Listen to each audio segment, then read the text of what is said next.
This podcast may contain offensive content. You have been warned.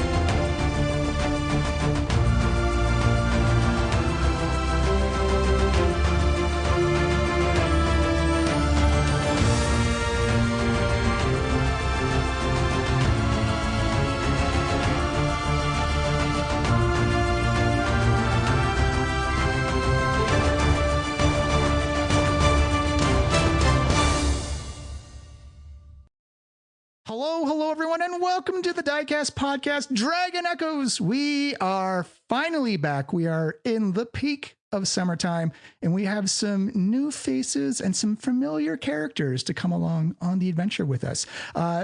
If you are joining us for the first time or a long-time listener, this is a great chance to jump right in. New story, new cast. So if you want to just kind of skip all the history, you can. Save you a couple of months of catching up, but this is a great spot to join in. So thank you for joining us. And before we get started, let's go around the table and introduce ourselves. You can say as much or as little about your character as you wish. And a true and tried, reliable player, Miles Baker, as I learn to use language in mouth sounds. Who are you playing, and welcome back? Thanks so much. It's good to be reliable, if nothing else. Hey, everybody. It's me one more time. Miles Baker here, dusting off a character that I last played in Season 4. It's the return of Alethra Marsk, a human fighter. If you want to learn all about her backstory, I recommend the Group B sessions of Season 4. And yeah, I'll leave it there for now. Perfect. And coming back with our silver sorceress is Mia, who's leveled all the way up to level 10. Hi, Mia. Hello. So I'm playing Meraxis. She is a dragonborn sorcerer. This is me brushing up on my D&D as well. It's been a while for me, so I'm excited to play with all of you. Nice. And following up is one half of our, I was going to say Lapin, our bunny combo is Leslie Doyle. Hi, everyone. I'll be playing Harmony, a Herringon druid, straight to you from the Feywild. And to close us out, Mackenzie Boyd Garrison, freshly off of a wedding and a movie shoot, is playing the other half of our sisterly bunny combo. Who are you and who are you playing? That's right. My name is Mackenzie Boyd Garrison. For now, I am a newly married lady, a whole ass married woman. And I will be playing the sister to Harmony, Melody, also a Herringon, and she is a cleric with a little fight in her. Ooh, spicy. I can't wait. All right. Well, we are going to find ourselves in the peak of summer in Waterdeep. It is sunny skies, blue everywhere as far as you can see that blends into the ocean. Waterdeep is abuzz with activity. Adventurers, merchants, politicians, nobles, influencers, a surprising lack of paladins in the city if you've been catching up on the history and lore. By the way, Fan Expo, we're going to have a little fun one for that one. But you find yourselves again at the tried and true adventurers place at Trollskull Manor, as we find our group has been summoned by somebody for an important task that is specifically to them. Their names were requested very specifically. As you find yourself sitting in a booth, it's a little hot, it's a little humid. The Trollskull Manor is busting with people. The food is great. The service is fantastic. And the job board is a plenty of tags for people looking for adventurers to do various things and dozes of it's been a while. My mouth is catching up to my brain finally. As you see various quests and requests and aids, call for aid to help out. But you all find yourselves at a booth, adjoining a table. The streets of Waterdeep are passing you by. The various races and backgrounds of the city, a multicultural city walking right by you as you are all complete strangers sitting down at a table. And you see Marley, who is the patriarch or the matriarch of the of Trollskull Manor, to hand out adventurers as she comes by. And she's again dressed as lavishly as ever in her summer colors. It looks very much like a lagoony type of base of the dress, and it comes up into a willow tree type of wig and hair set up as her hairs come down like little curls, and just has some aspirin on her for some reason.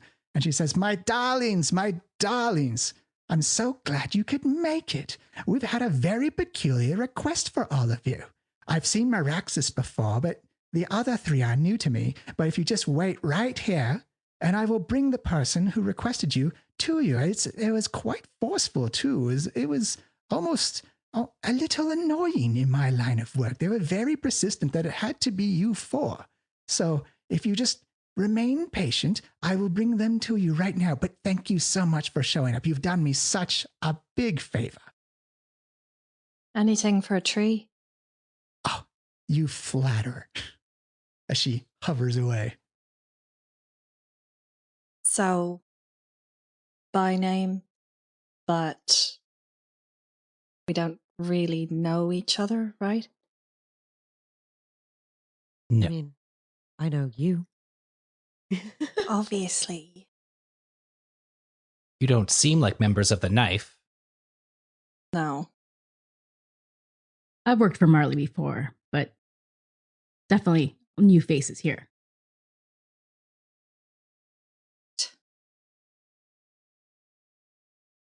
Melody sticks her face back into her mug of beer. So I'll be doing the talking then. Right as you say that, you see this this elf come kind of nudge her way into your booth. She's got on almost like a Jedi-like cloak with this best described as astral hair. It starts off as blonde and then it shimmers down into almost like a starry night. And she has stars that kind of speckle across her eyes. And she's got this almost aquamarine green skin. She comes down, she starts grabbing hands and holding them. It's like, oh my God, you guys, that was so scary. I can't believe that happened. The fireballs, the counter spells. Oh, I'm so glad you all made it through. It was so clutch that you got. I'm so proud of you. You all did such a great job. I'm so glad you made it. You're touching me. Yeah. It's like friendship circle. Come on, friendship circle. She holds up she'll hold up Harmony's and Alethra's hand. Alethra would pull that hand back and just like, I'm sorry, I've been in through a few too many situations where if I hand my hand out, something possesses me or takes over my body or lives with me for a very long time, and I don't want that to happen again. It's like, oh my God, this is so embarrassing. I'm so sorry. I'll be right back. She see her like again awkwardly kind of shuffles out and then just kind of walks off into the bar. Who was that? I'm about to get up and leave. I don't know any of these people. And I am not comfortable with how familiar they've all been with us. Well, at least that we are agreed. I'm pretty confused too. Not sure where that came from. You actually hear off in the distance, you hear this trumpeting sound like, bah, bah, bah, bah. And you hear Alethra, especially to you, that familiar sound of steel boots in marching in unison, not because of the army formation, but more so of the craftsmanship of the footwear. It sounds almost like a small regiment is marching down the back alleys of Waterdeep. And you look outside and you can actually see what appear to be bannermen, guardsmen, and a very overt display of pomp and circumstance as you see these two ranks of these soldiers in these almost jagged edged blue plate, and that has almost like a sparkle quality to it. As you see this attendant come up, unroll this big scroll and read something like, attention, Denzians of Waterdeep. The regimental guard of the Temptress of Storms, the Queen of Lightning, has sent her official herald for business in your area. Please, you are honored to be in the presence of such negotiations. Please welcome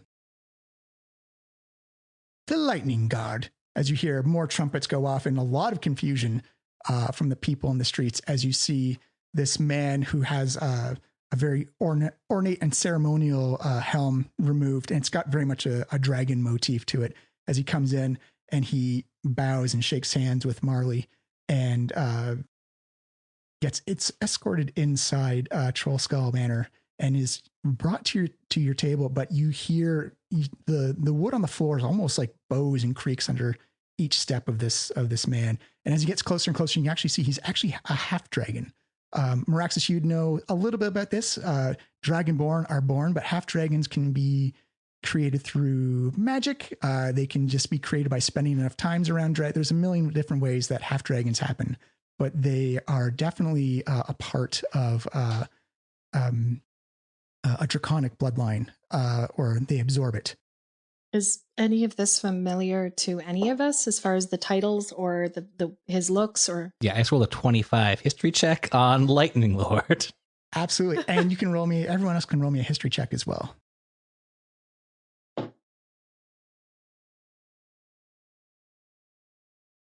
It's a straight 10 for me.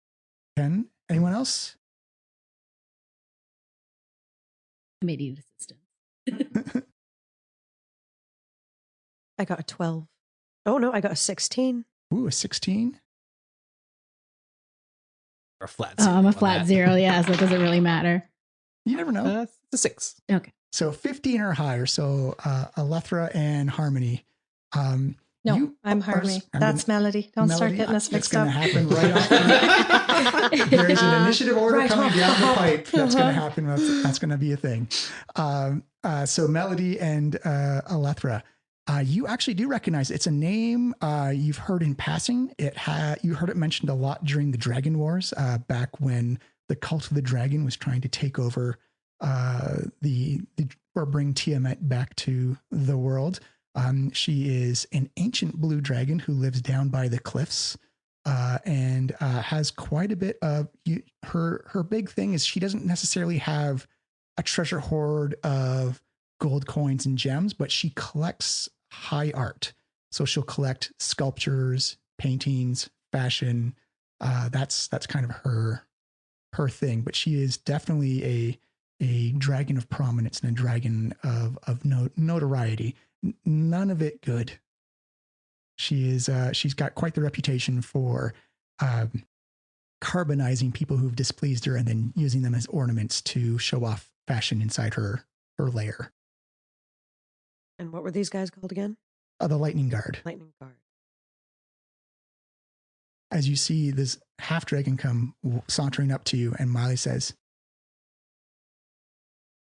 Captain Traz, the adventurers you specifically asked for. I hope that something can be arranged, and I hope they can meet your lady in charge in due haste. I do realize that her not being allowed into the city because of the ward and ban on dragons is still in effect, but you know, a paycheck's a paycheck. You got to take it where it comes from. Am I right?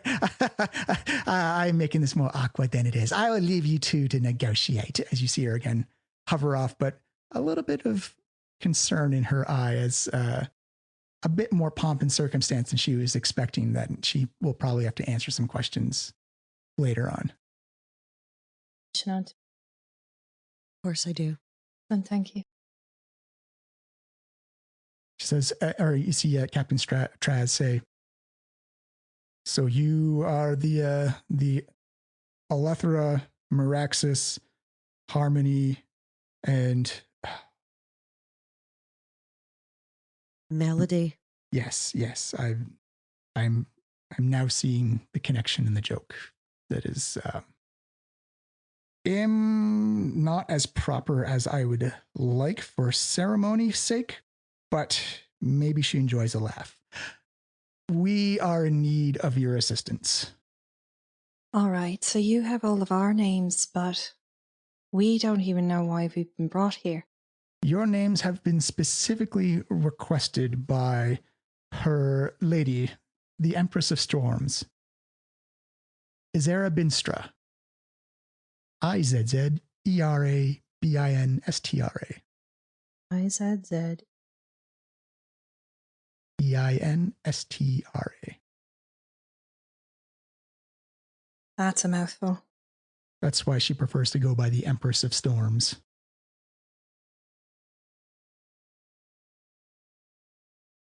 Not Leslie the player immediately trying to anagram this.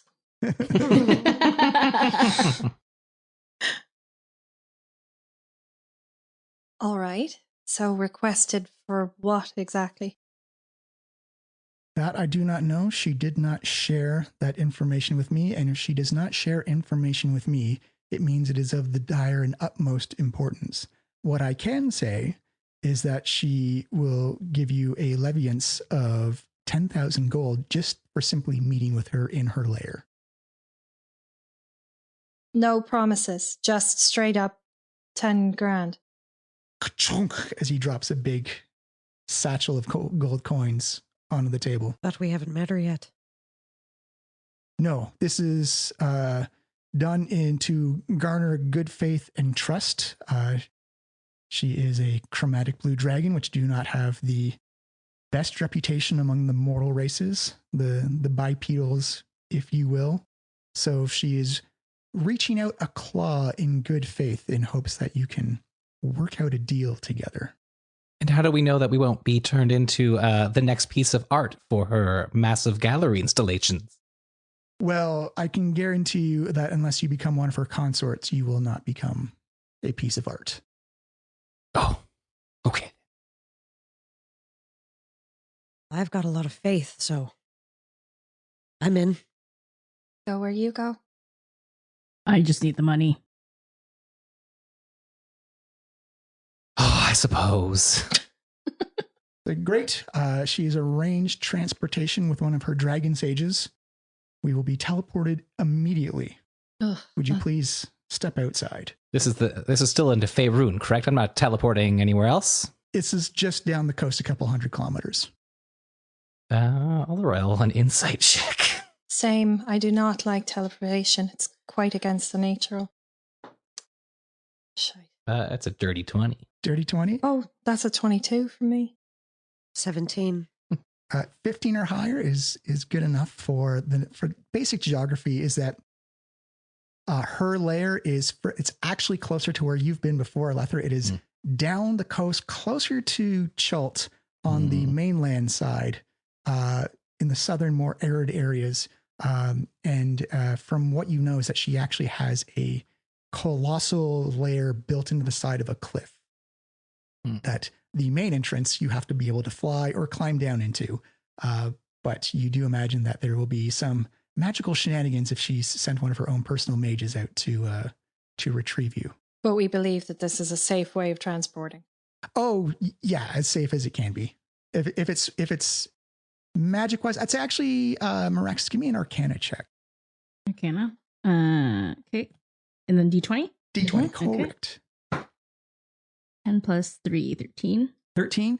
Yeah, you know that as long as the caster is well familiar with the teleportation, there's a 99% chance things go right. Okay. Do I let everybody know that? It's up to you if you want to. Okay. Yeah. I think we're, as a fellow sorcerer, I feel like it's safe to say we can travel with them. Thank you, person I just met. Oh yeah, I she is completely trust you. like a 6 foot tall silver dragonborn. Yeah, with like long white hair and a ponytail.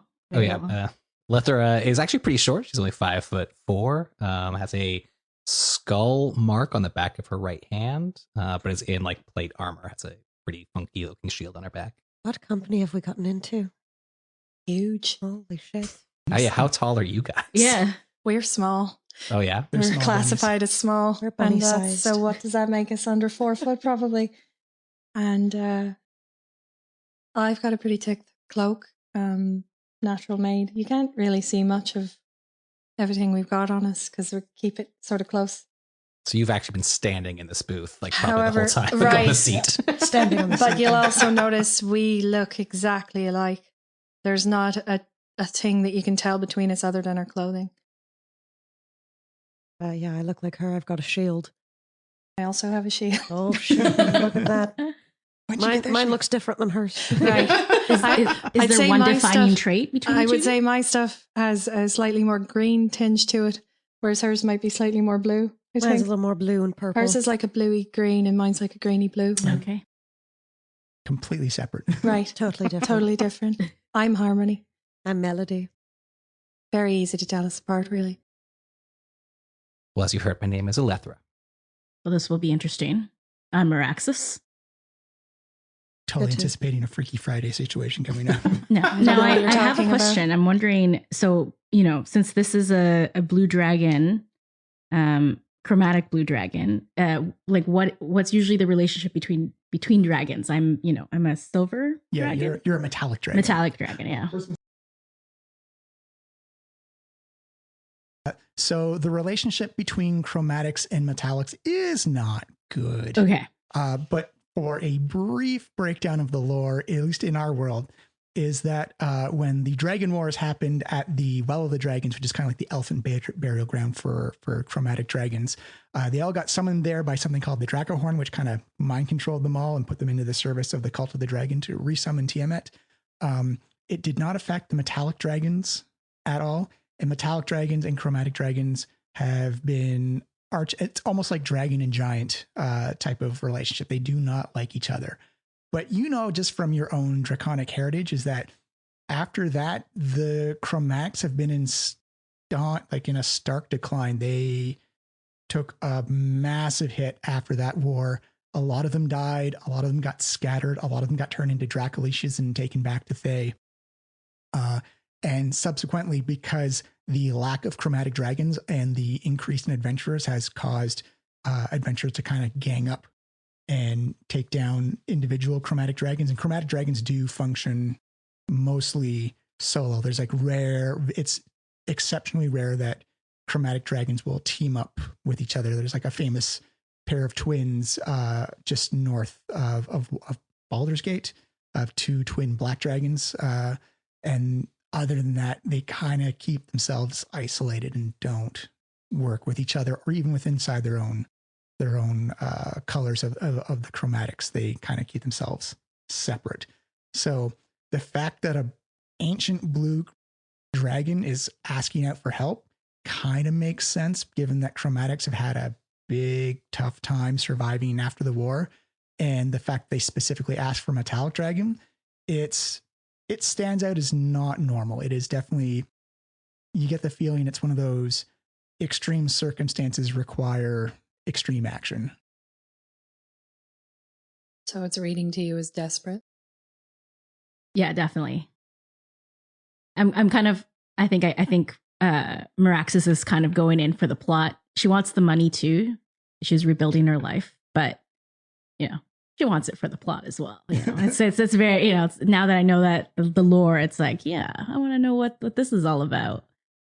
Well, as you stand outside, you can see that everybody in the street, in the back alley, is completely jaw on the floor, mouths agape, as they all see this rather impressive military show of force and it seems from Alethra, your military training and background is that this is all mostly ceremonial. None of this is actually practical in an actual fight. It's just a kind of flex and show off as opposed to being like actual practical soldiers, as it were. And the fact that if Meraxis is share that information, that it doesn't make sense she would send that much of a reserve out if she's trying to keep herself defended. So there is definitely more flexing and showing off than It's more of a show of wealth, actually, than a force. Yeah.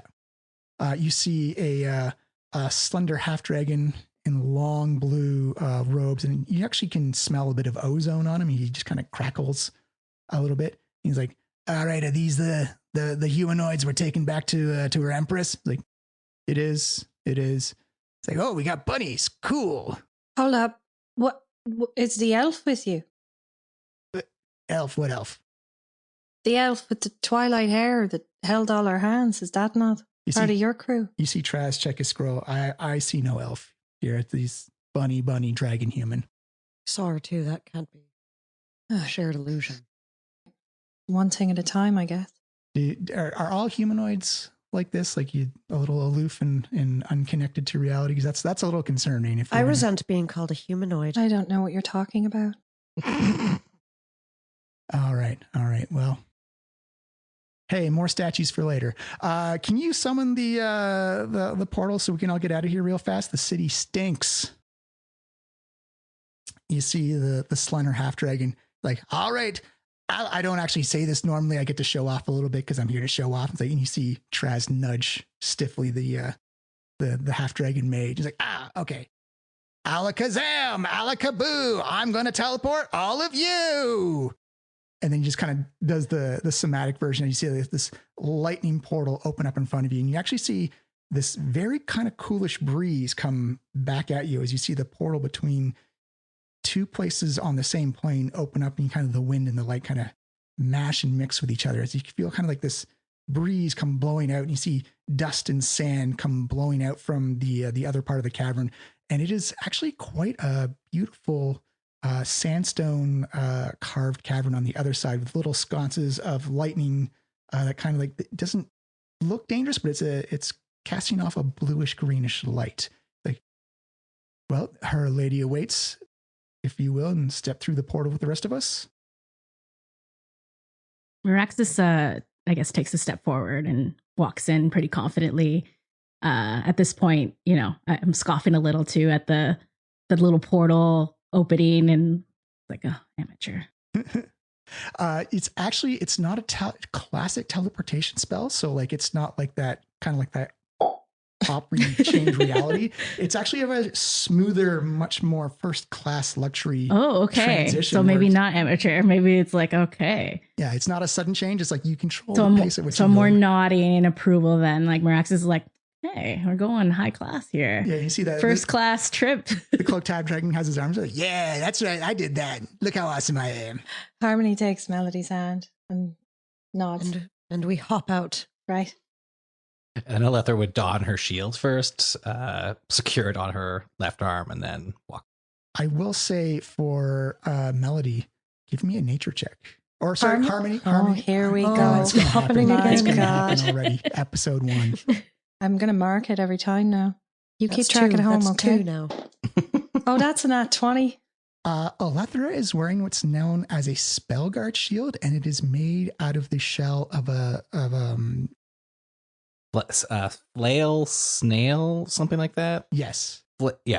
Flail, snail shields. Nice. So it's I've got almost one like, too. Oh, yours is metallic. His is specifically the shell. Yeah, of the and I giant can snail. identify that with the nature check because I rolled a 24 in total. Yeah. Yeah, we harvested it off of a giant snail. I make note. I definitely... You also know that's not easy to do. That's actually quite impressive, but I'm not going to say that out loud. You walk on through and you see Captain Traz turn around like, company, advance! And you hear the rhythmic marching as they all go marching in. As you look back, quite a bit of sand has been blown out into the alley of Trollskull Manor as you see the dragon sage collapse down the portal quite gently, just kind of like a little fizz, like fizzes out. And you're actually in this now. It's bright light, but it all has a bluish hue to it. As you get closer to the sandstone, it's intricate carved. If anyone was a dwarf here, this would be some of the best carving you've ever seen in your life. It's got iconography of dragons growing up from like catching from an egg to a whelpling to becoming a young and an adult and going on like all these conquests, conquering kingdoms, battling giants and liches and heroes and people who've tried to come into their lair. And as you look along the walls and you go down this long hallway, you can actually feel it starting to get cooler and cooler and cooler as you feel almost like the salt breeze come blowing in as you come to this very set up, very on purpose throne room where there is no back wall. It is just about maybe like 50 feet tall, 120 feet wide of just this open area and this gigantic sandstone throne up on top of a pedestal as it just looks out over the ocean. And in the distance, you actually know based on your geography out there is that if you had binoculars or a telescope or something like that, you could probably see Chult from there. Yeah, that puts Alethra on edge. You see Captain Traz come up and he says, "Adventurers, thank you for coming. Now please allow me to introduce the Lady of Lightning, the Empress of Storms, the conqueror of all adventurers who have come before her, the master of everything storm, the master of everything thunder." And as he begins to talk, you can see clouds begin to form in the background. Oh, here we go. Small little cracks of lightning, and the sun almost gets blotted out by the clouds as he begins to ramble on. No real passion. He's just there to kind of say, Recite. yeah. The breaker of sandstone, the lover of art, and you hear this crack as all of a sudden you see this gigantic form of wings begins to flap and get closer. And you actually don't see her except by the brief little interludes of lightning breaks, just illuminating her form. And as there's one final crash of thunder, you feel wind and sand be blown in towards the throne room as everyone gets kind of blinded temporarily. And then sitting on this throne is a woman with blue and green scale. She stands about 7 to 8 feet tall. She has long, magnificent blue silks that hang off of her wrists and go all the way down to her legs. This long, magnificent black hair that's been braided into a sapphire filigree at the back. And she has horns and a central spines with a frill that go all the way down the back as she sits down with immaculate jewelry all across her hands. She just sits there with her finger steepled. She says, So Leslie is like, wow. Harmony's like, that was a bit much. as you see Captain Traz bow, says, "Isra Binstra, the Empress of Storms," as he stays bowed and slowly walks back. You see a small little smile curl across the Empress.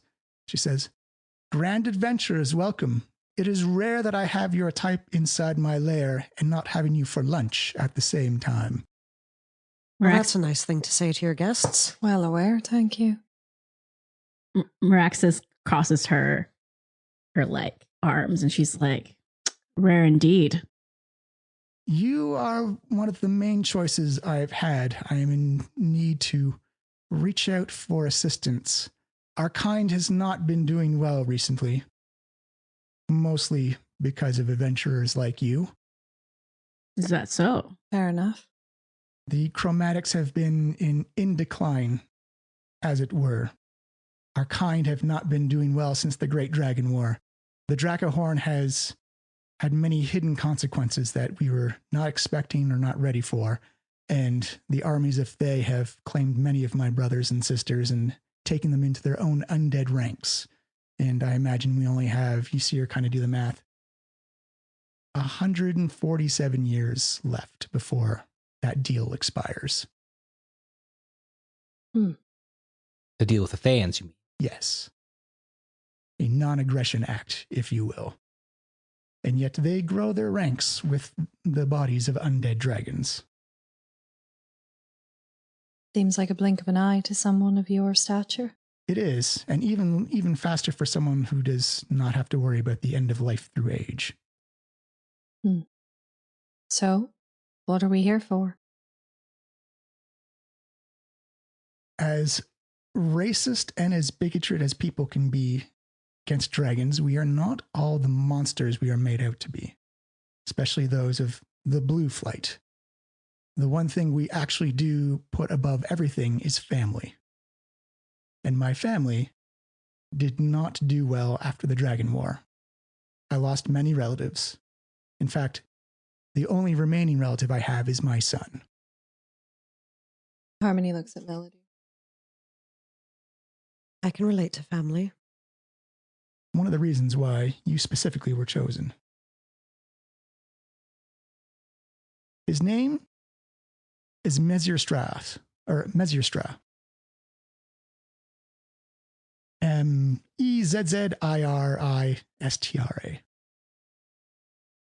He has been feeling it. He has fought off many adventuring parties into his lair, and he has almost died a couple of times. He has had his confidence shaken. He has had his treasures his hoard plundered, and he has been gravely wounded numerous times. It's unfortunate that during this time,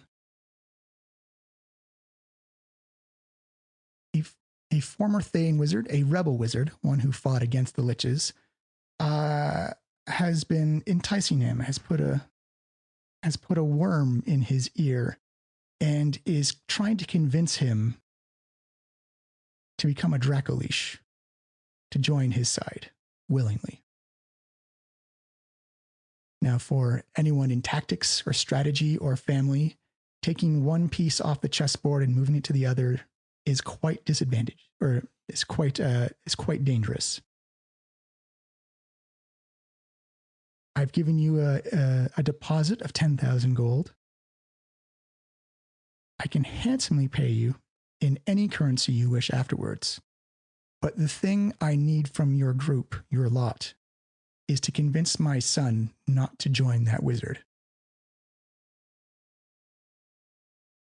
Begging all of my pardon if this is an intimate question, but why have you been unable to convince him as his mother?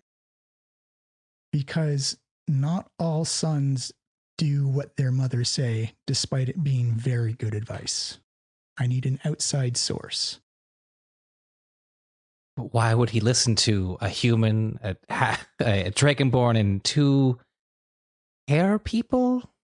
Parangons. All right, if you say so. Let me put it this way, and quite simply. With all my resources, all my influence, and with all my power, you are my last hope. I've literally tried everything. So the things I thought would work did not. So now I'm trying the things I know possibly couldn't work. But you have to try. I have to save my son. Alethra laughs. I was like, well, what would you have us do? Fight all of Thay, or sit him down for a counseling session? Well, we have Alethra, who is a master of tactics and strategy. Not much good it's done me. We have Meraxis, who, as a metallic dragon, has some insight into family and what it means to be dragon. True. From a different perspective, which he may respect. And we have Harmony and Melody, who are some of the closest beings I know of in the Feywild. It is this combination that I'm hoping for that will come together and save my boy. We may not have a great history, but I definitely have some experience in family, and I'm willing to take this on and help you out the best I can. How about the rest? Family has to come first. You do whatever you do. You need to. Read. I'm sorry, but I just don't see. What are you going to have us do to talk to a dragon? Oh, I can get you into his lair post haste. Uh-huh. I can send some word or send some influence to get him there. But I'm literally grasping at straws at this point. Maybe we're coming about this from the wrong angle. What is the wizard telling your son to make him want to come over to the other side? This is the problem with trying to scry on a very strong wizard, is that their magical defenses are very sound. So maybe our target isn't the son. Maybe our target is the wizard. If he's the one influencing and putting thoughts into our target's mind, if we can show that the wizard is weak, that the wizard doesn't have what he's promising, they're promising, that bursts the whole bubble, does it not? That's one potential solution, I suppose. Worth a try. I'm with you. I thank you for accepting. The rewards will be literally whatever you ask for from my hoard. I will owe you a favor. And believe you me, a favor from the Empress of Storms is quite a massive thing to have. Can you answer one question just before we get started on this? How did you get all of our names and know who we are and what our relationships are and what our history is? You know quite a lot about us, and we only know what you've given us about you. I am well versed in the arcane arts, and I have studied the threads of fate and time. And when I was looking for a solution to my answer, your 4 names are the ones that came up.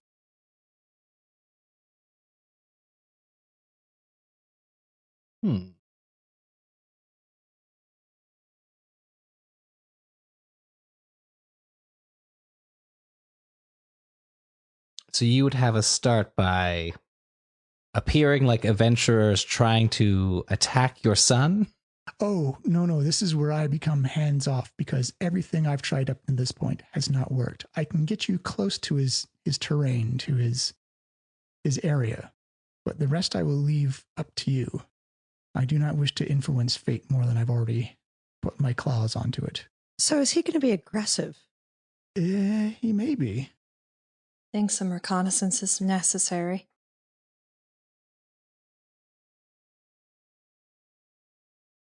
This is heavy stuff.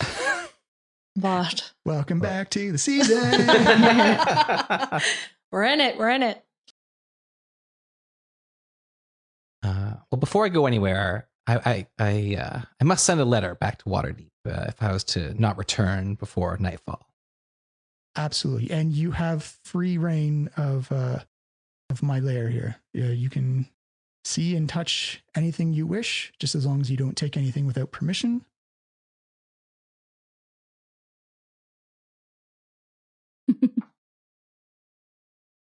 The art is quite exquisite. I would give a pre-warning to those with squeamish stomachs is that the fashion is the very best on the plane, but the models are a bit crunchy. I don't even know what that means. I have to see it. We have to see we have to go. I don't think you want to see that. I'm going to hop over to it. I'm going with her. Oh, you have obviously made a mistake. And she says, you have quarters here for as long as you wish. Being in a dragon's lair. Please consider yourselves my guests. It's not that bad. And then Meraxis just winks. Please tell us about the art. What are these crunchy things? She's like, well, would you like a guided tour? Yes. Oh, yes. You see, she comes off the platform and she towers over everybody, but she also walks like the grace of a ballerina, like a dancer. That there's no up and down. She just kind of like hovers We're across like the floor. at her kneecaps, basically. Oh, yeah. And you see the train on her silks and gown just like trail off like wings and a tail. She brings you around this immaculately carved sandstone, and you come into the almost broken off into like a little vestibule tube, like this kind of circular room. As you can look up and you can see that there have been these arches carved into the sand, and they kind of come down like dragon claws and dragon wings. And around you, you can see the highest degree. As she kind of raises her hands, you see this brilliant, like almost a sunlight kind of illuminate the room. It goes from a light blue to a full-on white light. And there's no shadows. It seems to have filled up the room everywhere. And you can see fashions from Waterdeep, Baldur's Gate, Winterhaven, all across. And they are for those who enjoy suits and gowns and dresses and jewelry and accoutrements. It is a full spectrum of talent, skill, and class. And that is all almost instantly negated by the models appear to be as if a zombie got flash fried in an air fryer. That pieces of flesh have been almost, looks like they got hit by a fan of heat and blown off and carbonized right away. So they became stiff and solid, and they're all in like defensive poses, like putting up their arms, covering their faces, like they're all in those types of poses. And you can see And here is Reginald wearing a lovely three-piece suit from Baldur's Gate. Reginald was my consort for 3 years before he cheated on me. And over here we have Miranda, and she was an artist from Waterdeep, and she was very talented until she criticized my own paintings and is now forever stuck in that pose and that light sapphire gown. And she just, you see her, it's not so much showing off the fashion, but all these we get the backstory of every model, of every relationship gone wrong. Oh my God. That's what happened to Miranda? No, I'm just kidding. Such a Miranda. Quite a collection. So, can we expect to find ourselves modeling if we fail? Oh, no. These are people who have personally wronged me in my own adventurous outgoings. These are all former consorts. So unless you're willing to enter into a relationship, I'm currently not looking, though. It's not just taking some no, that's time. quite all I'm right. not looking. We're fine. Yeah. Thank you. Yeah, single mom trying to make it work in the world. Understood. All power to you. So what is the consequences if we were to fail on this endeavor? Well, many, numerous. It would mean the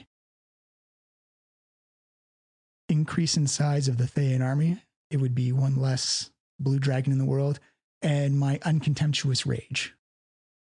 Yeah. These are people who've upset me emotionally, not in a rage. Mm-hmm. I can show you the rage wing if you like. Oh, I think we're fine. Yeah, that's good. Thank I can you. imagine. Yeah. We just hop. Just slowly hop. Lether's been in the main chamber writing her letter. So how are the corpses? Oh, charred. Crunchy yeah. indeed. Well, maybe next time, listen to my warning. Mm-hmm. Thank you. She says, Dresses were lovely, though. Beautiful fashions. Oh my goodness. you see the Empress come back. She says, well, I will leave you to it. When you're ready to go, let me know. You're welcome to stay. We have some humanoid meals prepared for... I'm a vegetarian. Yeah. We have come fully prepared. There is no resource that is limited to me that I will cater to your every whim and need. You have carrots. From which plane? We're trying to cut back. You're always the sensible one. I can present you carrots from the Feywild, the material Oh, plane, never mind. That's fine. Oh, yeah, well, Feywild carrots. the plane of fire, the ethereal sea carrots. Never had a sea carrot. Is she? The ethereal sea, they're kind of sort of there, sort of not. You don't get the full nutrition, but you get the full taste. Is that where that elf was from?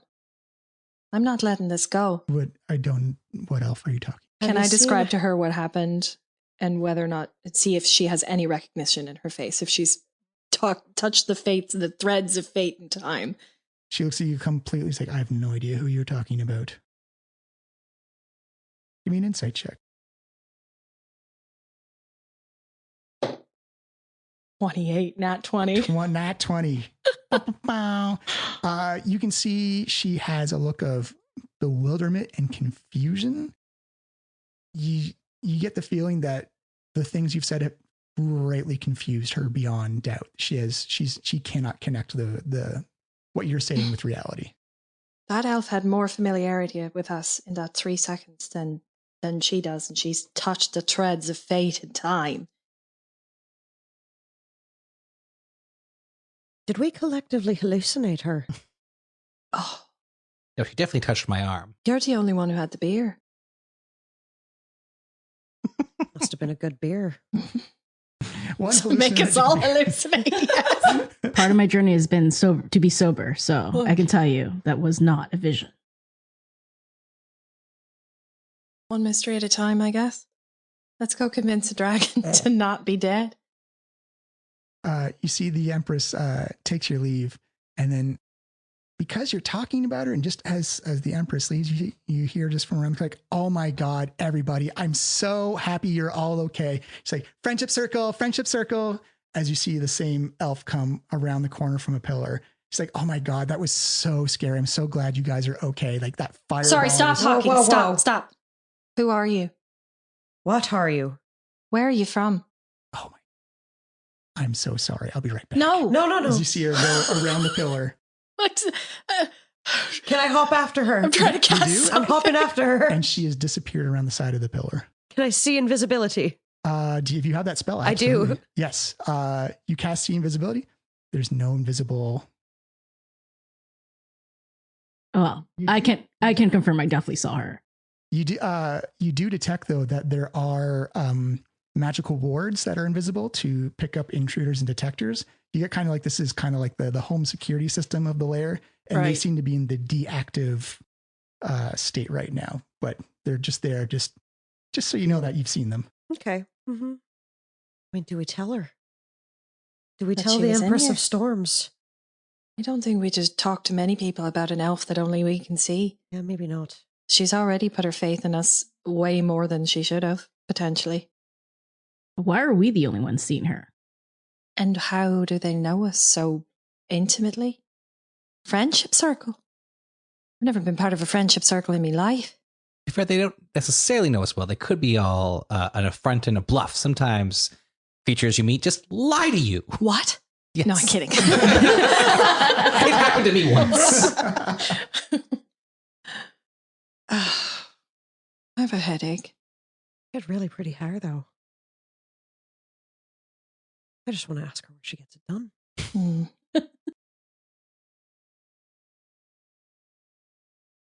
Alethra will take a moment and she gets her researcher eyes on. And it's like, well, before we go, we should head to the library. It's where everything important is. And there is agree. quite the library here. I'm going to say we're at the hour mark. Let's take a quick break to refuel, redrink, rehydrate, and we will be right back. Commercial break.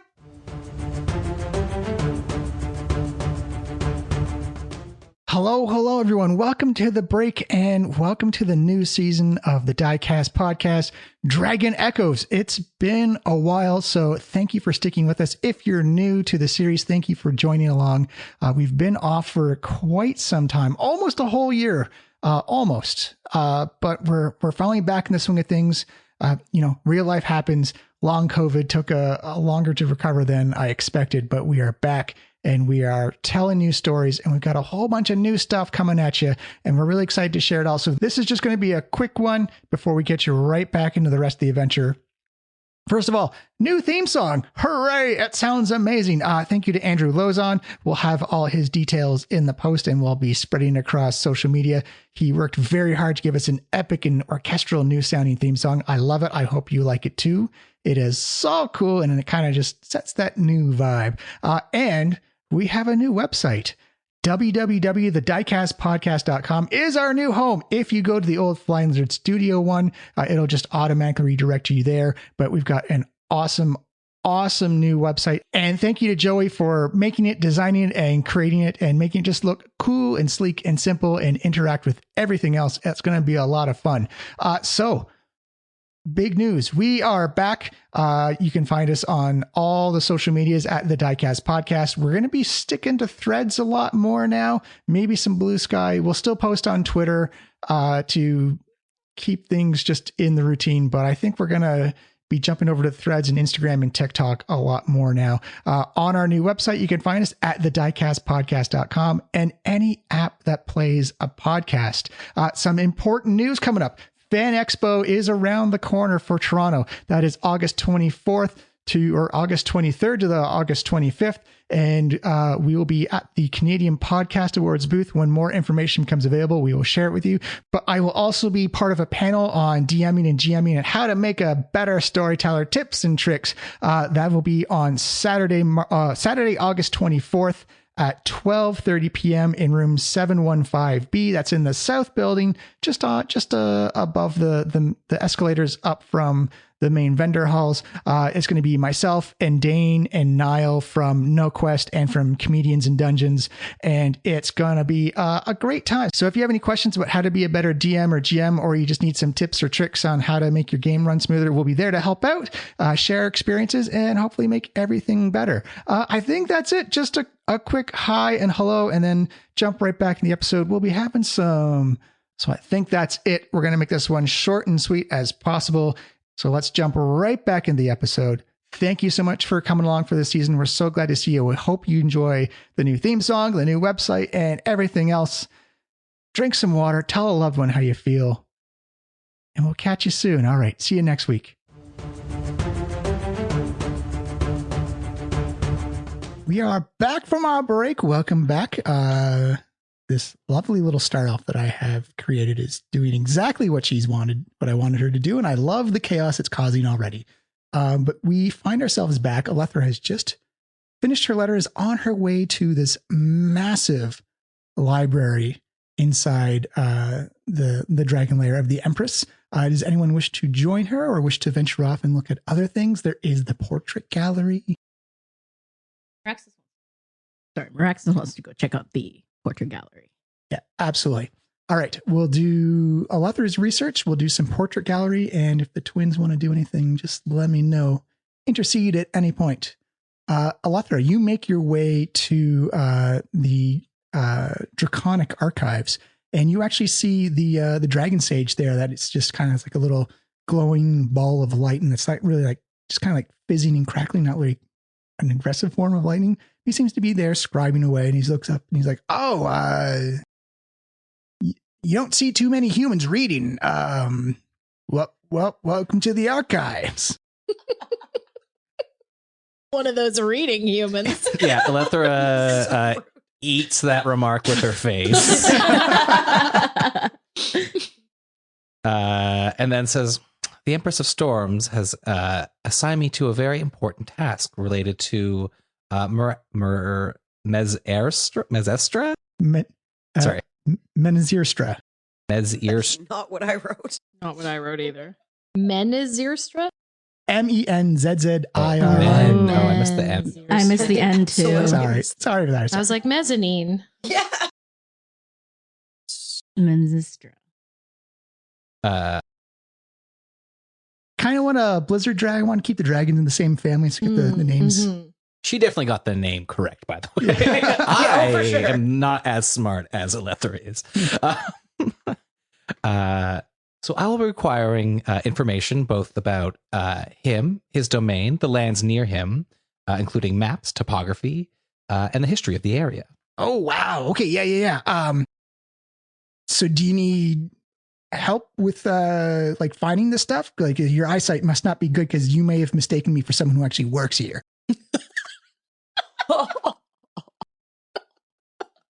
Get fucked. She also eats that with her face. I'm so sorry about that. You can't start this early apologizing Yeah, as a no. DM, honestly. Oh, is there a librarian here that can help me?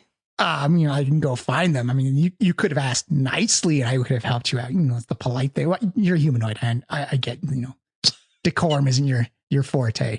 I'll tell you what, I'll do some charity work. I'll help you out today.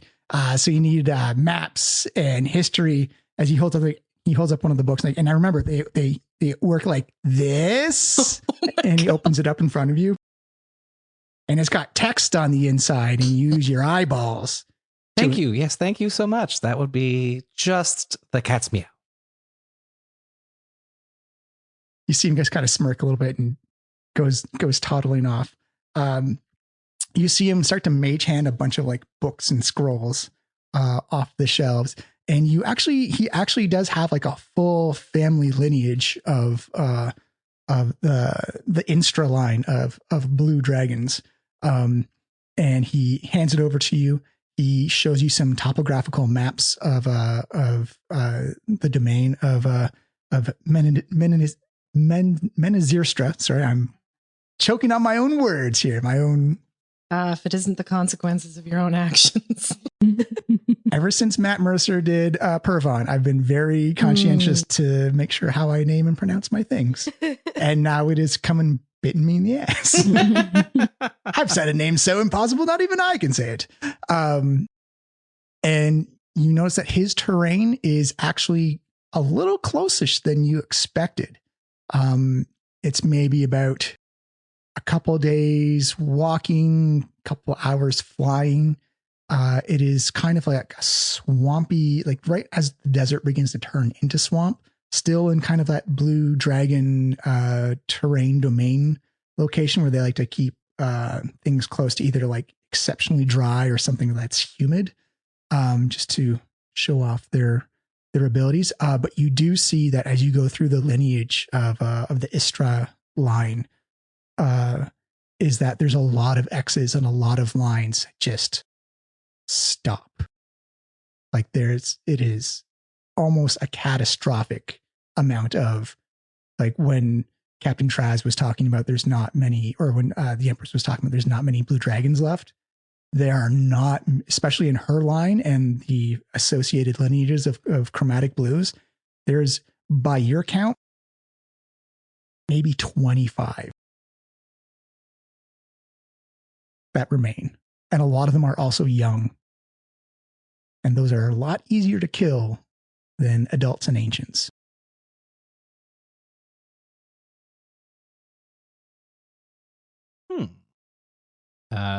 So I think Lether's probably spend some time like copying these maps, making some notes. If you guys want to jump into what you guys are up to. So I was going to follow up. You do know that he is a gifted magic user, but not it's more of a natural talent. He doesn't have like a developed arcane knowledge.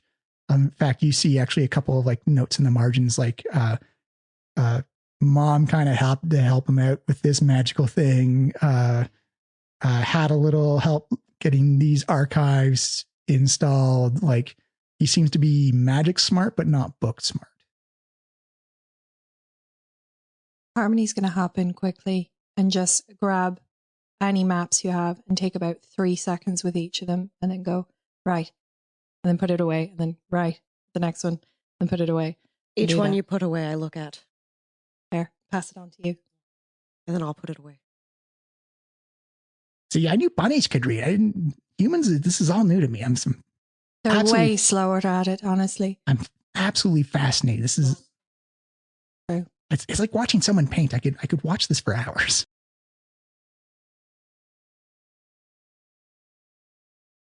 Harmony would also like to go check out. You said that the throne was overlooking like the ocean.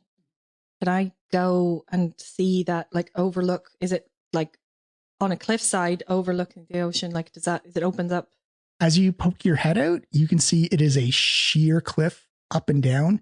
You're maybe about 500 feet off the water and about 300 feet down from the top of the cliff. So it is right in the middle of almost think of like the cliffs of Dover, but made out of sandstone. And that instead of grass coming top, it's like just like little wafts of sand waterfalls coming down. There's a very clear one way in, one way out in the portrait gallery. Did you go to see the fashion wing? Yeah, I was there. I was just sort of observing, but it wasn't new to me to see, obviously, the chart. Yeah, this is equally as horrifying. As you see these giant, these paintings and portraits are maybe like 30 or 40 feet in height, and like 60 and 70 feet in width. They're masterpieces. And then you realize that the painting technique is left to be desired, as you realize that a lot of the paint is using the remains of people. Oh.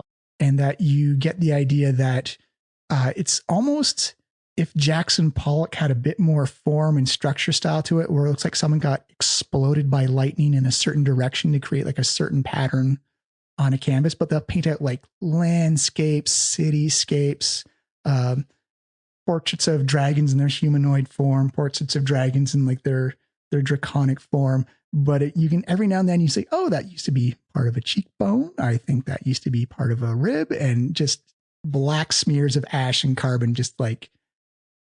And like if someone took the bug scraped on a windshield and like shaped it into like works of art. Mona Lisa. Give me an Arcana check.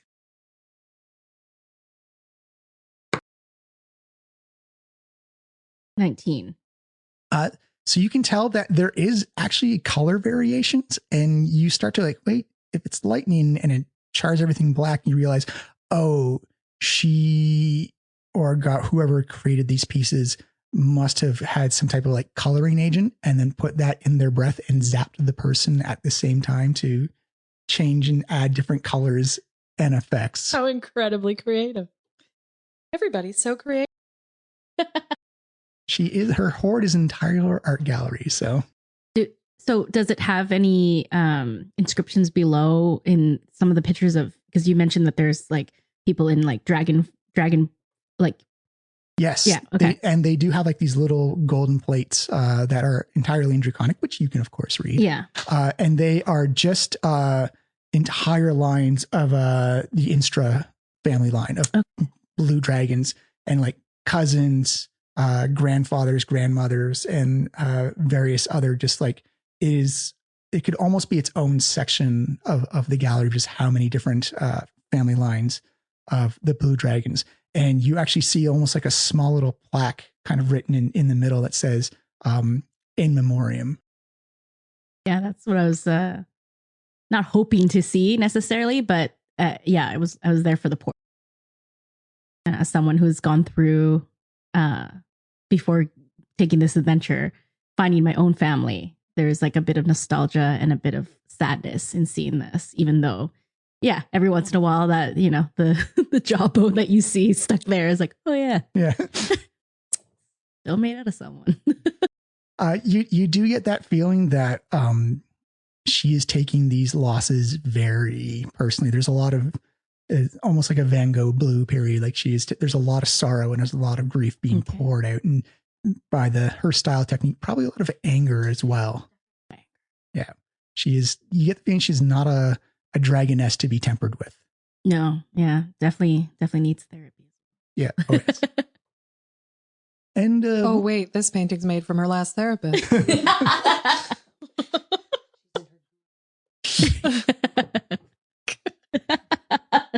And maybe your problems come from your mother. Yeah, exactly.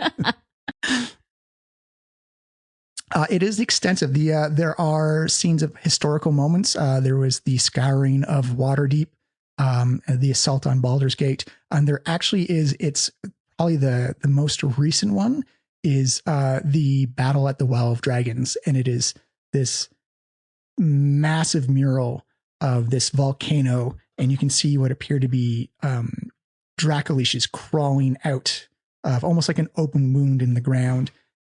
Yeah, it's this almost an open wound of draconic liches crawling out of it. And you can see disintegration beams, frost beams just downing dragons as they fly about. And you can see the Lord's Alliance armies marching up. It's almost like ants swarming over the corpses of dragons that have been brought to the ground. And the Order of the Silver Gauntlet ushering people out of the side of the volcano as their holy magics protect from like fire and acid and poison, as it is.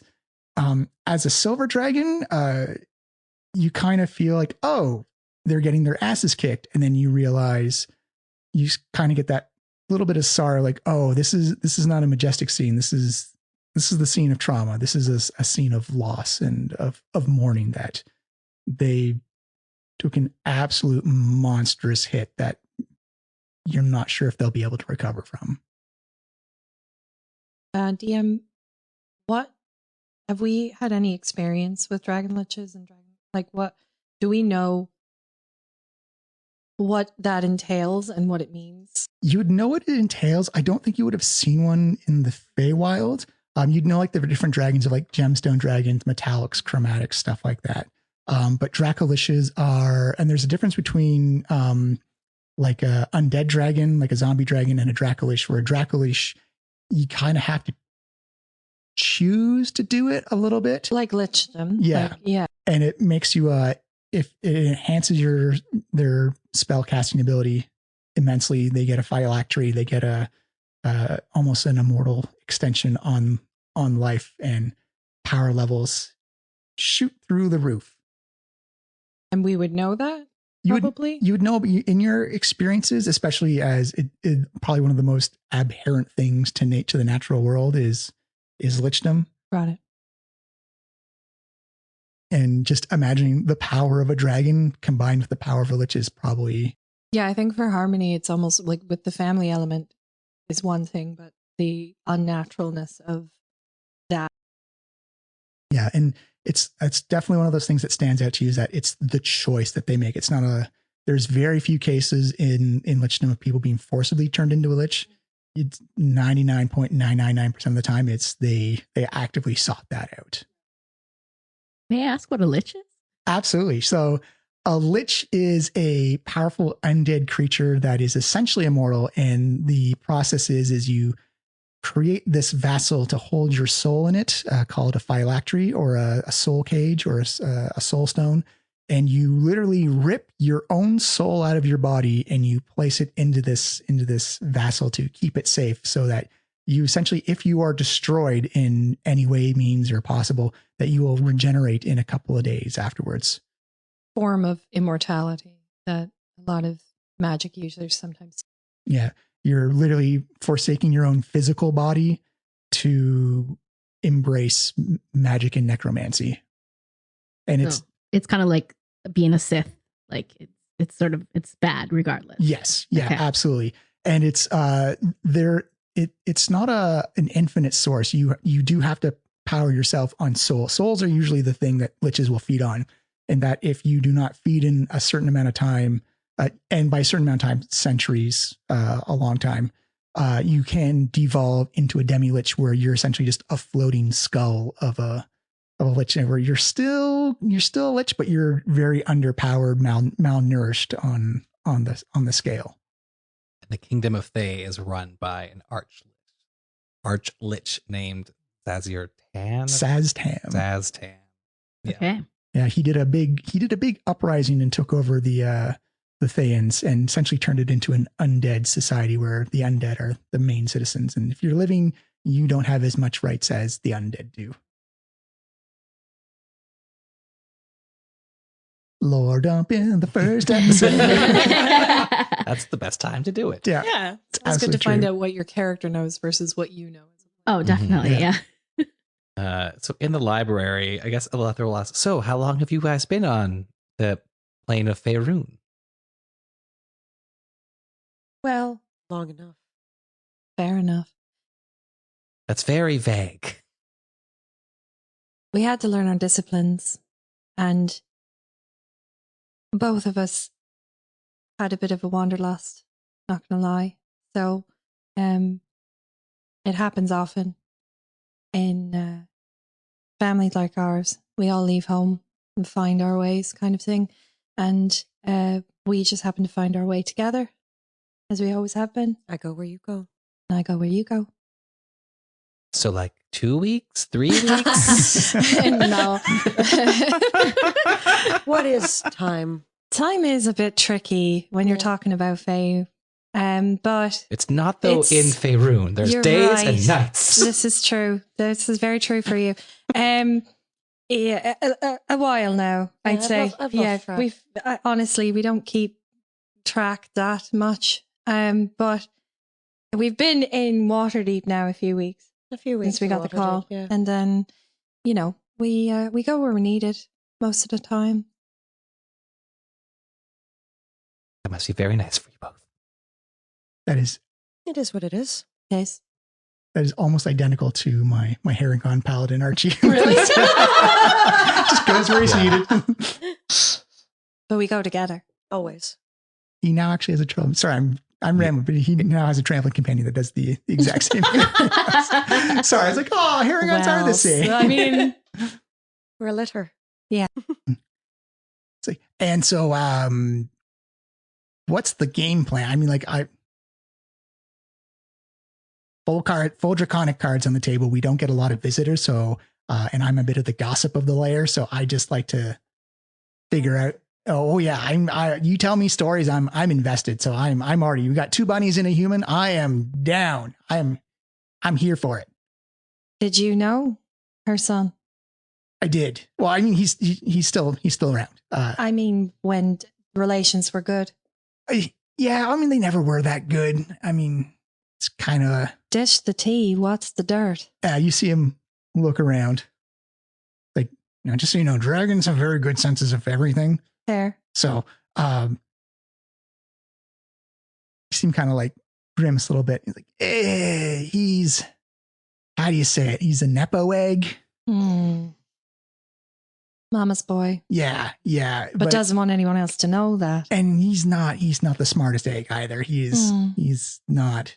He's very strong, very capable, and just has like, he's very easily manipulated. A natural sense of magic too. So he's got his confidence is probably a little higher than it should be than his common sense. But he survived the War of the Dragons at the Dragon Well. He did not come out of that very well. He had a lot of trauma coming out of that. Like most of the other chromatics, like myself, like everyone else, it was a very difficult time. But he's lost a lot of his swagger, a lot of his step. Mother is ancient, so he is in his early 500s.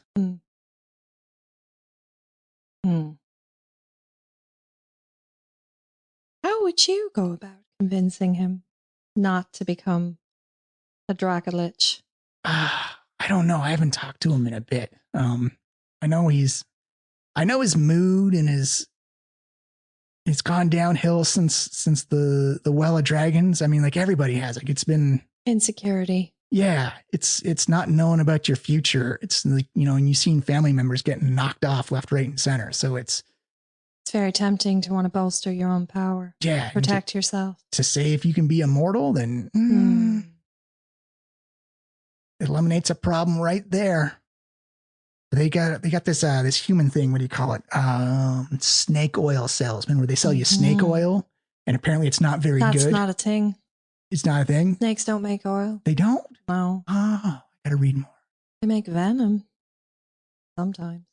Well, these humans who have figured out how to get oil out of a snake will sell it, and humans will buy it up, and they'll be like, "This is the best thing ever." And apparently, this oil is completely useless. That's because it's not real. Exactly. Because they don't snakes. That makes sense. Yeah, snakes don't make oil. So it's selling you something that's not quite. That's why I'm saying I think the strategy is to show Menzitra.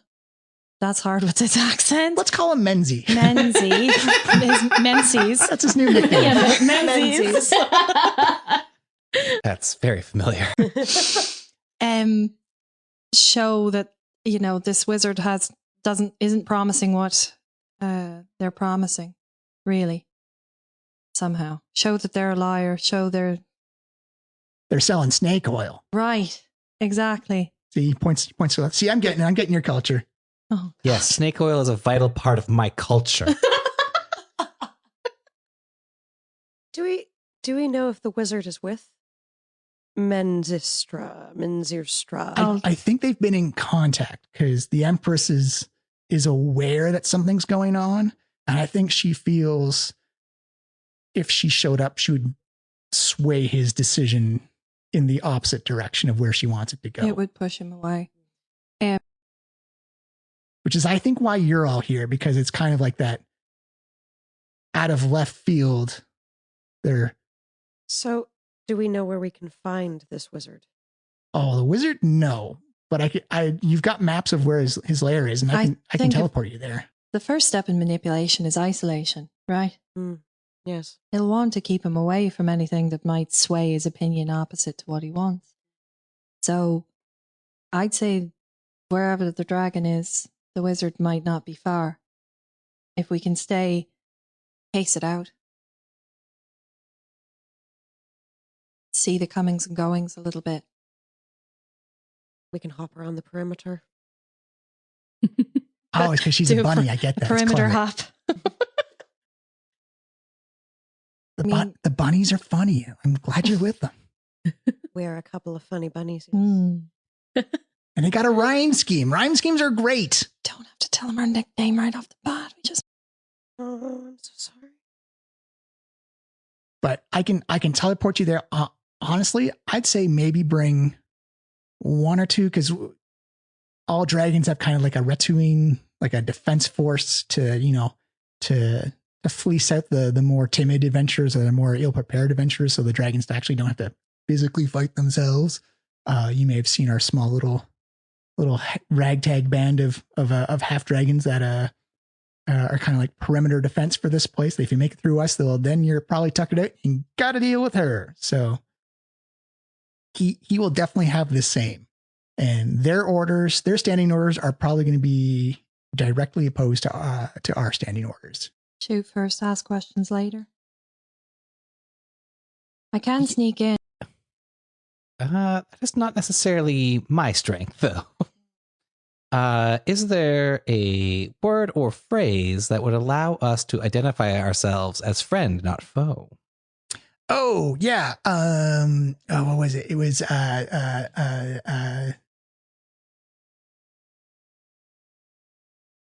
what was it? It was so long ago. It's the GM just starts to, the storm gathers soon. The storm gathers soon. And what will that elicit? That's kind of like, the Empress's when he was just a little hatchling, kind of like lullaby time, like, it's time for bed and the storm gathers soon sings a song. Sun's getting real low. Yeah. So is Meraxis here or am I coming? I'm still in the portrait room, right? Okay. You can be here and you can join in. Okay. You want. So Meraxis like walks in and goes, well, how were the paintings? Well, if you thought the fashion was crunchy, portrait was pretty crunchy too.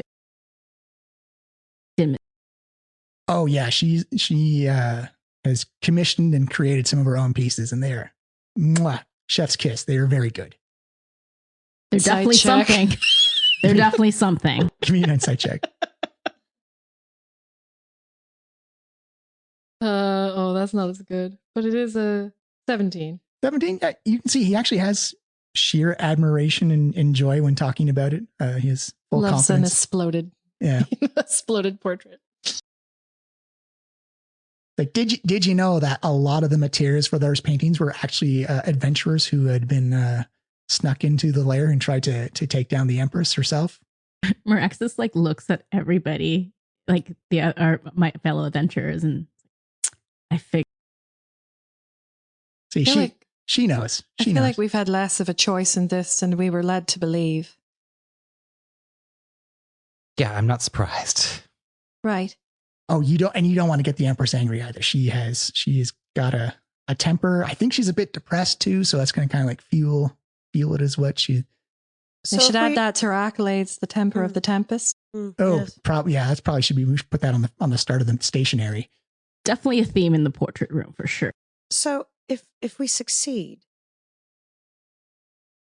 literally anything in the Horde. Anything in the Horde, and she owes you a face. She's also like a really powerful spellcaster too. And the Horde is more than these crunchy pieces of art. Well, I mean, the value of that art is probably in the millions. It won't trade very well in Waterdeep, though. I don't know. You guys buy snake oils. You'll probably buy a painting. Does she have Some other? of those fashions. Can we take the dress and not the They're statue? going to sell better in Thay, is all I'm saying. Oh yeah, that's true too.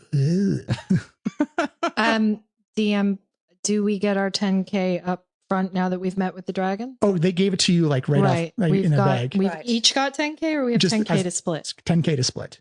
Right.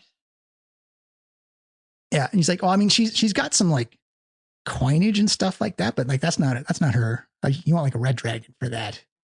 Of course. Favor from a pretty powerful ancient dragon is not a bad thing as well. I mean, like, hey, she can cast the wish spell, so that's not a small thing. Right. I wish to go back in time to before I saw those pieces of art. Just you? Sorry, that's an old joke. It's an old joke. When I said I could sneak in, I meant I could scout it. I can wild shape. Oh, he has true sight. I can't wild shape. And I can't. You can. sneak He's in. just going to know. Right. Like, what's that bunny over there? Why does it look like a bear? I guess. I have It's a bear just hopping no stealth. along. just I have nothing. Nothing to see here. Hey, boo boo. You saw nothing. Just boing, boing. I came here for the heart of our picnic baskets. In my experience, in the tales that I've read, where dragons reward humans, honesty has been a key feature in what made the humans acceptable to the dragons. So I think approaching in a way that indicates self will make him suspicious and unlikely. I think this catchphrase, to present ourselves upright and forthright, will be the best way to not provoke an attack. But But isn't doesn't that he- show that we're coming from his mother? Yes. He's going to immediately rile against? I mean, it's Or is it a clan thing more? I think it's more her specifically. Like he's big on family, but he doesn't like his mom a whole lot. So So he's going to know Mommy sent us. But Or is he'll that know the we honesty? know other things about. We don't have to necessarily be completely honest about where we have come from, but I do think that this word will be a key to a less confrontational opening conversation. Okay. I'm also wondering how he's going to feel about another dragon coming in. Especially metallic. Metallic, yeah, exactly. well, I mean, from what the Empress has said, you're here for like the draconic family lineage thing. Like you are essentially you're the fulcrum in the lever, is what I believe. She points to the left. I'm using like physics and human stuff. I was going to say the what in the what?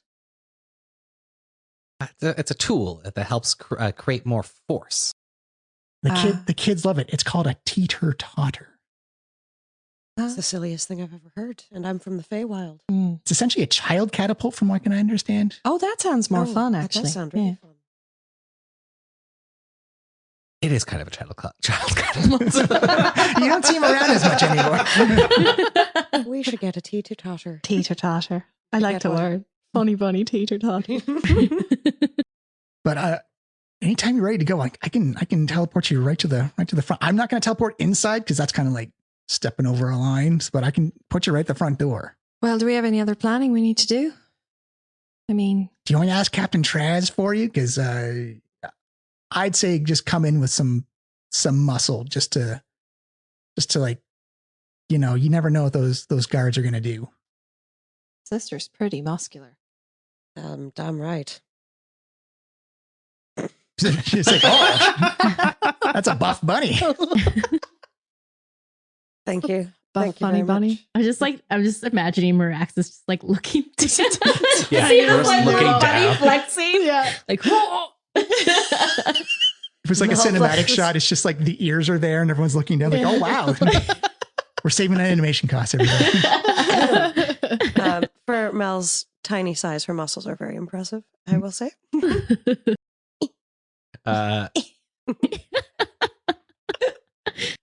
Alether has a class feature called Know Thy Enemy, which I've been dying to use for so many years. So, for Melody, is your strength score higher than 18?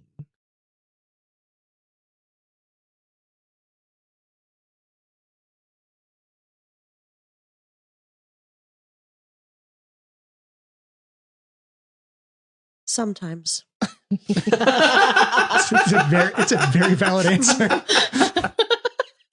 And your dex score, is it higher than 16? Sometimes. All right.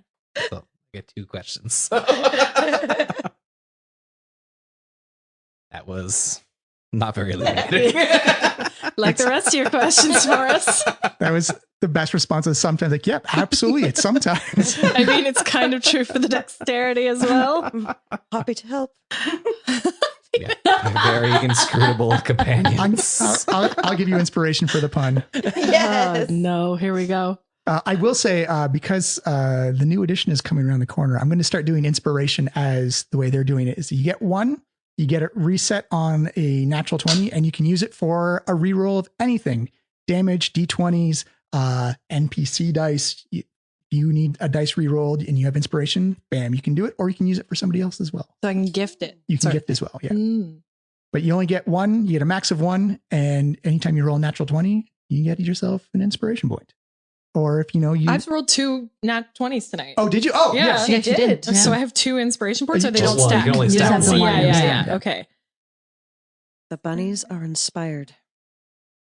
Also, puns are my snake oil. That is We his know. love language.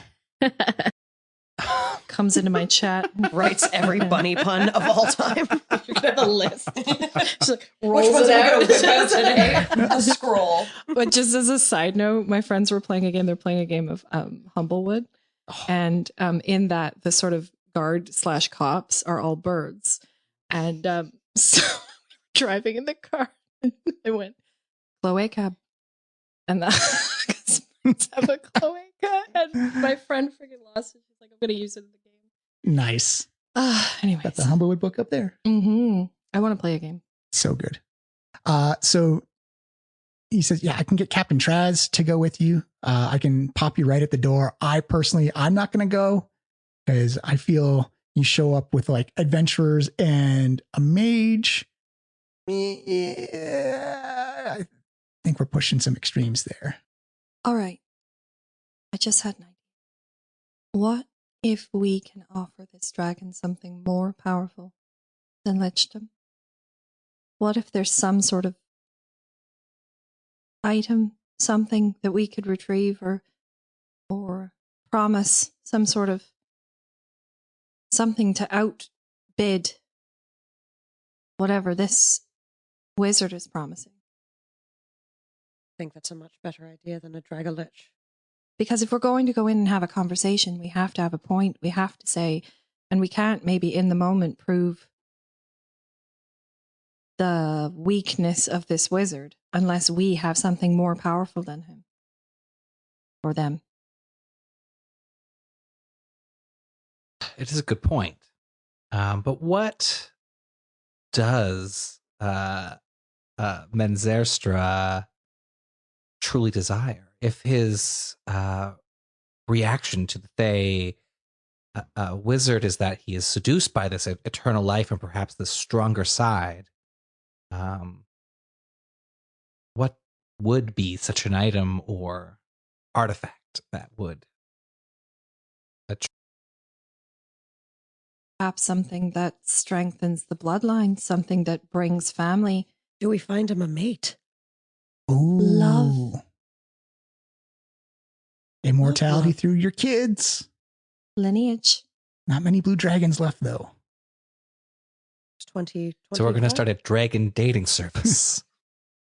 Is it any less ridiculous than any other thing that has happened to us in the last 2 hours? We'll call it Tinder, but it's like a little piece of Tinder from afar. Tinder, yeah. The love moat. Dragon wing left, dragon wing right. I'm Araxis. I sped acid, and I'm really into swamps.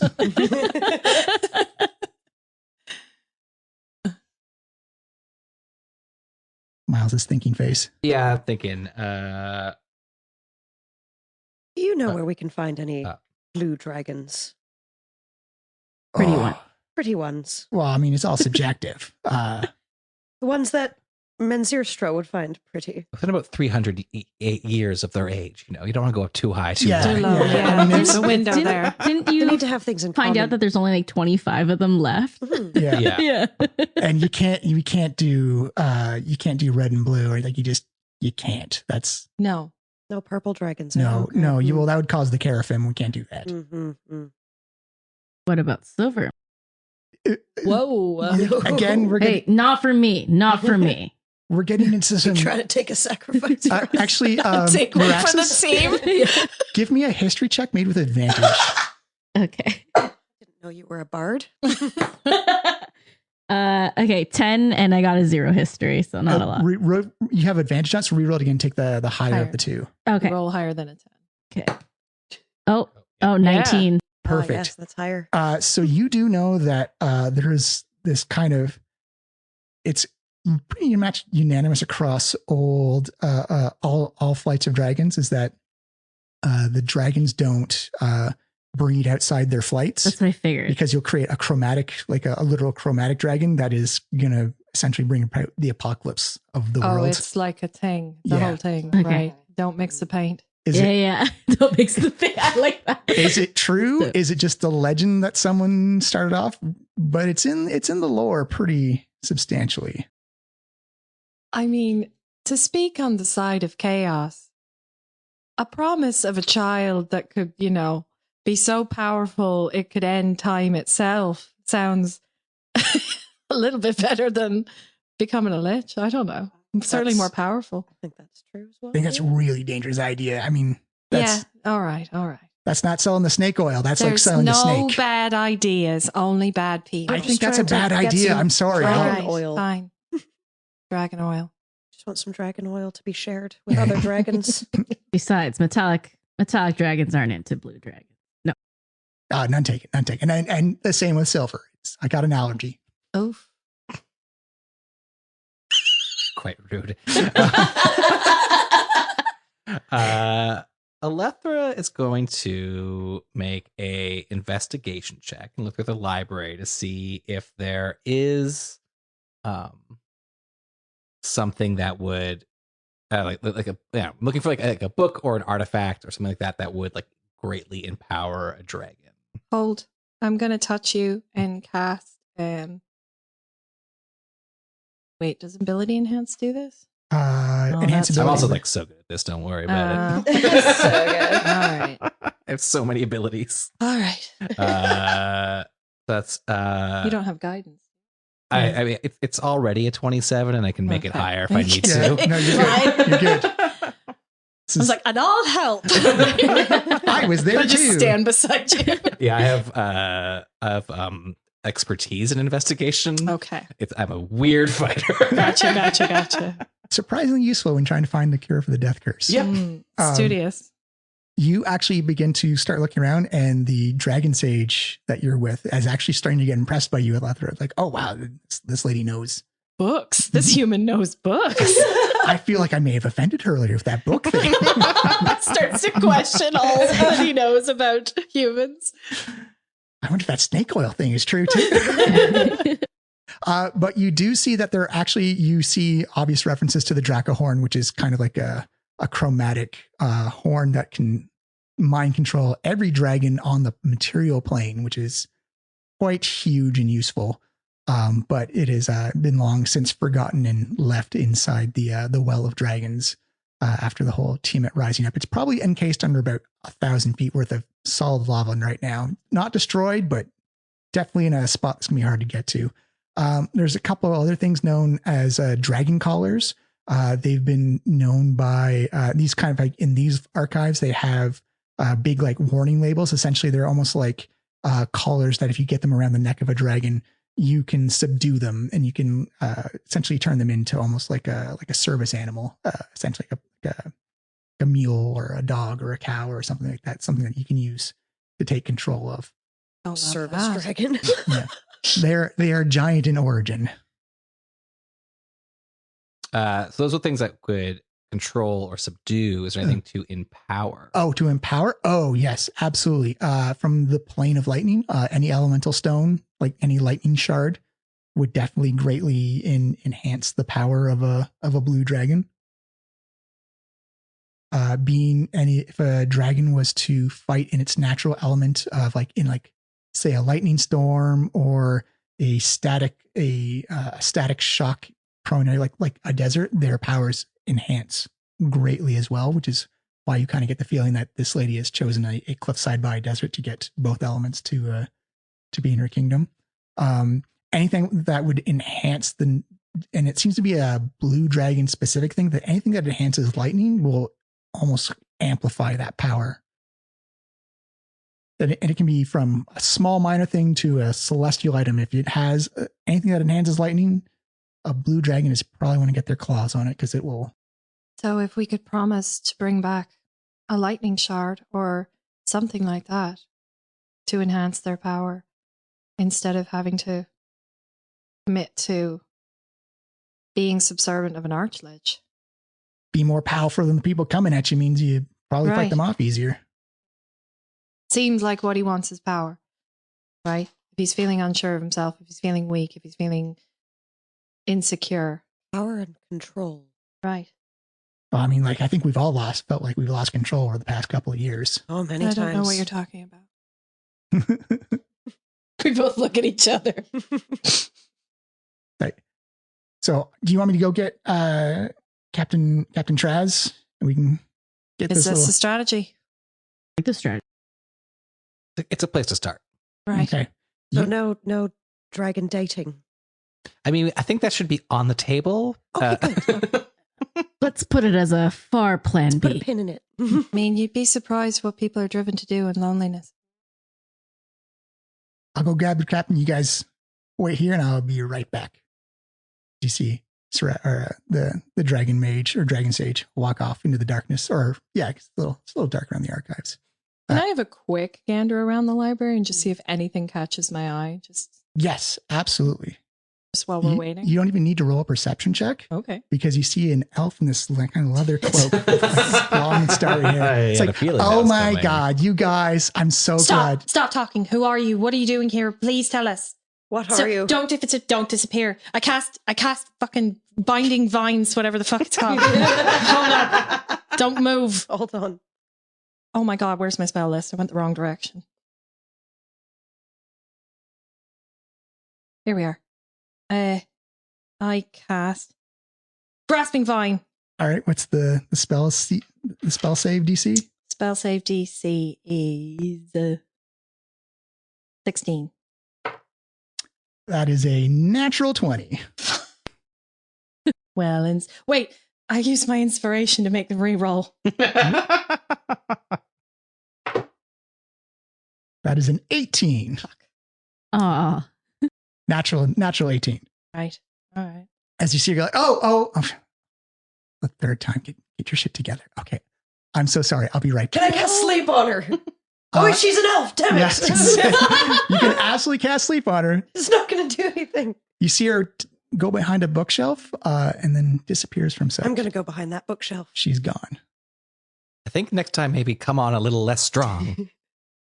Well, she I'm gonna comes, she start pulling says out a few books. things. So what, do we pretend like, yes, friendship circle, that's nice, isn't this fun? Who worth are a try. Is that what she wants? What happens if we all join hands? It's true. You never joined hands with her. Friendship circle is never completed. I Melody guess I'm takes willing to touch Harmony's hands hand. if we can figure out who she is. I'm gonna roll. I'll roll a history check to see if a story of this kind of creature that comes in and out. So remember, it's an 8. 18. Astral elves are definitely, they're almost like star elves. Essentially, they come from the ethereal sea, or the ethereal plane, the astral sea. Sorry, and they are essentially immortal beings while they're on that plane, and they have teleportation abilities. They have farsight abilities. They're very studious. They enjoy study, and they enjoy they enjoy finding a field and kind of just like narrowing down on like their little specialized expertise area. But they are definitely known for popping in and popping out like that. Like they're very hard to get a hold of. I think we might have to try a little bit more sugar if we want information out of them. Does time pass differently in the astral plane like it does in the Feywild? Absolutely, it does. Yes. You essentially means- don't age in the astral sea. They know us from the future, maybe, or they're acting like they know us from the future. If we all hold hands now, do you think she'll come back? Summon her with the friendship. Telepathically, I'm like, are we friends with these people? We want to find out. You're fully welcome to try a friendship circle if you wish. Melody grabs Harmony's hand and puts out her other hand towards Elethra. Meraxis grabs this tiny little paw. Ow. This is as dainty as she possibly can, because obviously her hand is like so massive. So tiny. she's using her like 2 forefingers to just hold this You've got my tiny whole arm in your hand. yeah, pretty much. Just like this paw with like my two little fingers or my two big We fingers. all look holding at her you. Yeah, it's like Come on, do my Alethra, take best. the lucky rabbit's foot. So Lethargic takes a moment, looks around, definitely takes a pause moment, and then we'll step in and grab the hands. You actually see two hands reach out. Oh, wow. Friendship circle. This is awesome. Do we have to stay holding hands? Why are you guys No. doing the friendship circle? Oh, It's a dragon It's stage. a from- Yeah, that's our other friend. We've made 2 friends so far. Here, We're Captain- doing Yeah. great. Captain Traz, like, you humanoids are the most confusing people. I am. I know, that's fine. You should come in. This is great. We all immediately like let go, right? We're just like, meh. Not us, though. The sisters don't let We're- go we're of hands. okay. Yeah. Yeah, you guys are okay, but yeah. I know Meraxis is a bit like embarrassed, like, meh. So, well, I got Captain Traz. We can go anytime you like. I think I kind of like the idea of casting the teleport through a friendship circle. It seems more wholesome, more magical. You know, got the power of family. I'm not holding hands again. Oh, you're missing out. I've had plenty. That was enough. Do the fancy one again. That was nice. Yeah. Okay, yeah, well, yeah, because I don't know everyone's constitution. I don't know what your biology is. Some people get a little upsetty, spaghetti when you transfer between different planes of existence instantaneously. So I like to ease them on through. That's very generous of you. And- Was better than the travel from the Feywild. Indeed. And I think they call it upsetty spaghetti because every time I do it with humanoids, their tummies get upset and then spaghetti comes out. Always spaghetti. It's weird. It's like they don't eat spaghetti going in, but it's spaghetti coming out. I heard the same thing about corn, but the other direction. Yeah, as a vegetarian, that one's true. Learned that one. Yeah. Mind So, you, it comes out in pellets for us. Mm-hmm. Much more convenient. so Captain Traz has his lieutenant Tyr, and they're gonna be some help in case the honor guard or the scale guard for Menzies is a little stronger than you anticipated. So you can have some muscle to help you out. Okay. Melody flexes her tiny little muscles The bunny's to cute. herself. The bunny is cute. I'm learning so much. For those at home, Mac is giving a little flexy flex on a the. little gun show. Except they're like water pistols. Got to register those arms. So before Lether goes, she takes her portion of the money and the letter and says, please make sure this is delivered to the address in Waterdeep. I will absolutely do that. Not to get into any of your personal business, but you have asked us quite a few questions. Who's the letter for? My parents. Ah, that's nice. It's all about Lovely. family. I'm sensing a theme right now. Well, at least she has parents to write to. Oof. Awkward. I've known a lot of adult orphans in my time. It's very common these parts. It's very, very common. It's like, all right, we ready to go? Sure.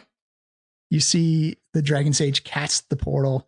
And again, that little lightning arc comes up and creates what appears to looks like just the outside of a swamp. You can see kind of like slowly echelons down, like these small little sandstone steps that keep going down, deeper and deeper, which looks like it goes underneath the water table.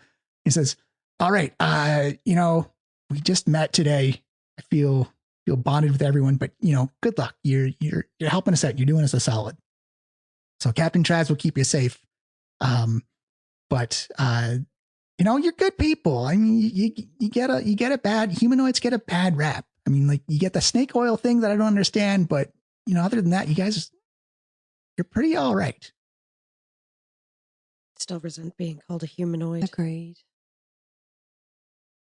But thank you. Snake oil is not a part of my culture.